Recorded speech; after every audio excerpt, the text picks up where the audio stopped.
Hello， 大家好，歡迎翻嚟溫哥華房地產資訊站，我係 Mike。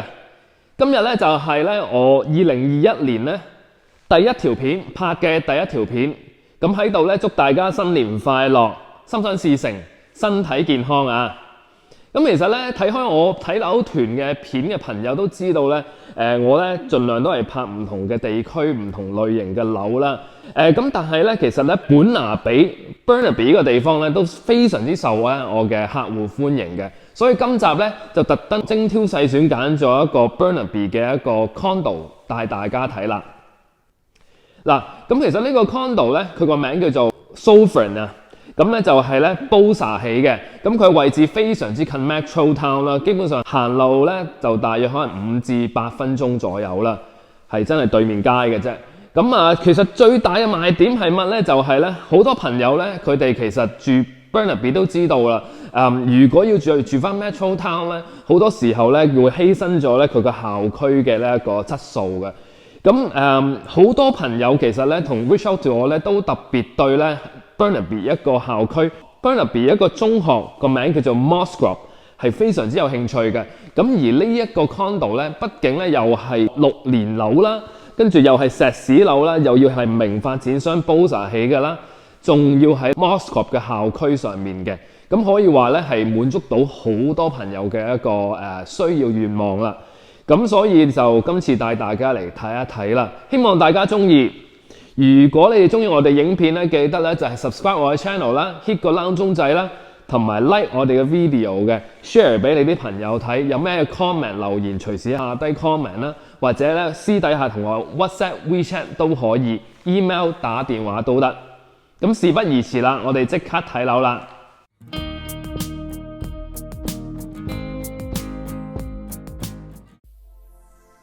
今次介紹呢棟樓個名叫 Sovereign， 位置喺4508 Hazel Street Burnaby， 就喺 Crystal Mall 對面。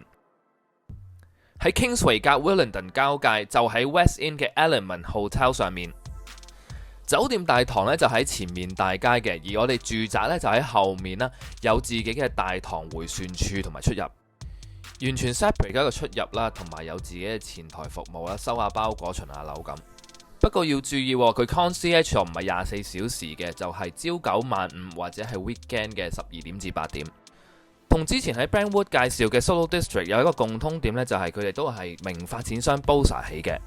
咁住宅呢邊咧就總共有202個單位，而我哋今次要睇嘅單位咧就係一個 Junior 2 bed 2房1廁嘅單位，尺數咧752尺。嗌價749900，折合港幣大約450萬左右，尺價咧就係997蚊，接近1000蚊一尺。管理費419蚊。面向東北啊，天氣好嘅時候可以睇晒北邊嘅山景同埋 Deer Lake 嘅景色。但係因為今日落雨同埋大霧關係咧，就影唔到啦。與同類型單位比較 ，Metro Town 10年以下高層嘅石屎樓，大約咧900零蚊至到1000零蚊左右尺價。佢就唔算特別平，亦都唔算特別貴，但係因為佢係一個細嘅2房啦，通常細啲嘅單位呢，嗌價嘅尺價會高少少。再加上一個重點就係呢，佢係一個好學區。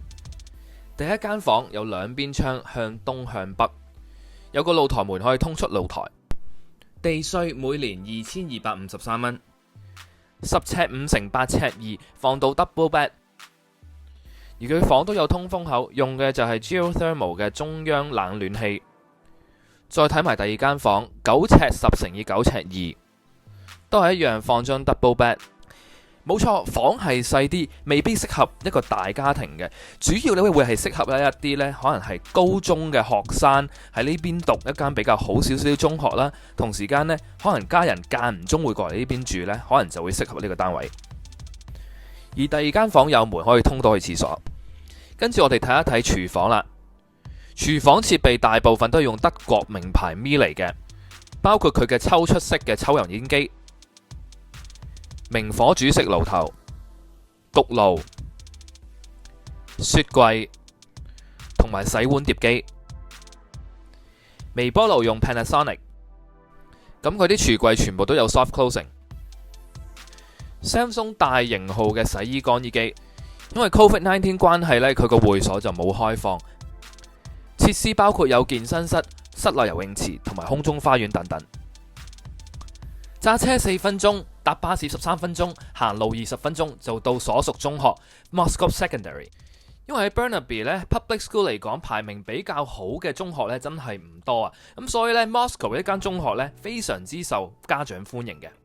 加上咧佢2018年至到2019年咧個分數咧仲更加升得犀利，由6.6分升到去7.6分。中學附近 single house 居多，所以如果想住 condo 又想入 Moscow 嘅話咧，選擇真係唔多啦。講埋小學 Chaffey Burke Elementary， 揸車4分鐘，行路11分鐘。佢個分數亦都非常唔錯㗎，由2018年6.4分咧加到去2019年嘅7.3分。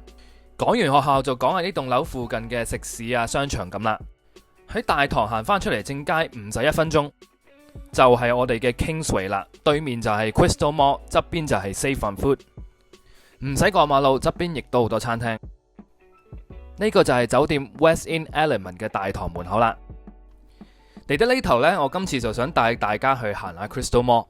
每次嚟親 Crystal Mall 都有一種翻到香港嘅感覺，就好似香港屋企樓下嘅商場一樣。街市亦都非常港式，佢個 food court 咧亦都有好多地道嘅好嘢食嘅。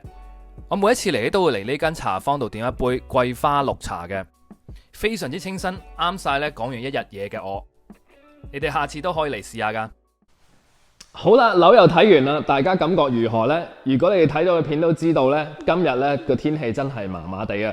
其實呢2個禮拜呢都落雨落得非常犀利，溫哥華。畢竟呢我哋冬天都係雨季。咁其實我都等咗好多日，天氣好啲先拍㗎啦。但係無奈地呢，真係就唔啱時間，所以呢就喺呢一個天氣上面呢拍一拍俾大家睇。其實都好嘅，因為大家有陣時睇開我啲片咧，見到風和日麗啊。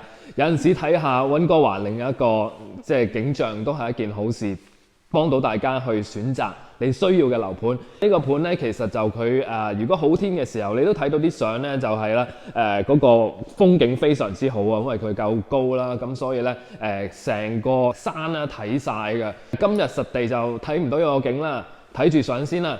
如果咧想了解更加多呢，歡迎咧就同我 WhatsApp、WeChat 或者係 email 電話同我聯絡。如果喺呢邊嘅話，帶你嚟睇；如果唔係嘅話，我亦都可以咧幫你哋做一個遙距睇樓，亦都非常之歡迎嘅。希望咧就可以幫到你哋啦。我哋下一集再見啦，拜拜。